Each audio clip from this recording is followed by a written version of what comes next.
I would say I was 14 years old. This is when the major shift happened in my life. So what happened is I was at the Wednesday Bible study, and there was this guy. He was he wasn't the preacher. He was like the youth Bible teacher, right?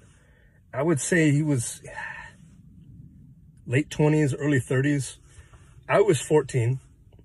And so we're reading through the Bible. That's what we have, what we call, free time, where we read the Bible and ask questions at the end of the reading. And then we get into the group reading. So I start reading the Bible, and boom, it was from Allah subhanahu wa ta'ala that I found a contradiction. I found two contradictions.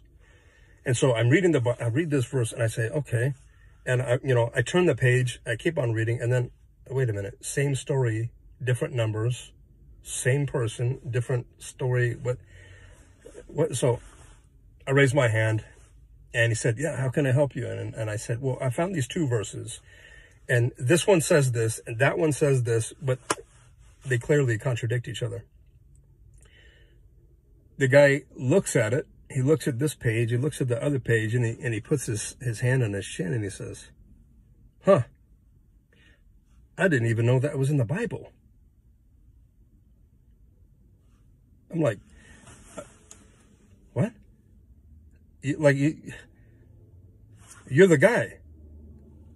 You're the Bible teacher. You're the leader of this whole thing. One, you didn't know that was in the Bible. And two, you didn't know about there was contradictions in the Bible. And I kind of looked at him like what? It's like, you're driving in the car with a guy, he's holding the steering wheel, and you say, how do you drive? And the guy says, I don't know how to drive. I don't know. It's scary, right? When somebody is supposed to be teaching you the Bible and he doesn't know that there's a contradiction. So I'm like, okay, so what do we do? How do we rectify this? What am I supposed to do? I need answers. The guy tells me, well, in this case, you just gotta have faith.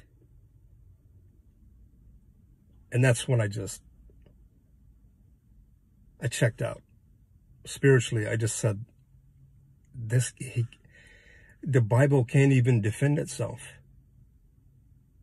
But you want me to show up here every Wednesday and talk about something that I should just have faith in. Okay, so why do I even show up? I can have faith without even reading the Bible, right? I was 14 years old. I was in America. I was in a Christian family. What did I do? I spiritually checked out, but I jumped through the hoops from my family, from my father. And I want everybody, all the Muslims that are listening to this, to realize that some of your kids do the same thing. Yeah. Some of your kids, they do the same thing. They were born Muslim, they were raised Muslim, they memorized the Quran, but have you asked Allah, your kids, why are you a Muslim? What is it to be a Muslim? So inshallah, after this talk, you'll go ask your kids the question. And if they give you an answer which is not satisfactory to you, well, you know that you have some work to do. You can bring them up to speed, no problem. But definitely check the belief of your kids. Anyway, moving on. So from that point, 14 years old, I still go to Bible study on Wednesdays. I still go to Friday youth night. I still go to Sunday church, but there's nothing here. It's gone. It's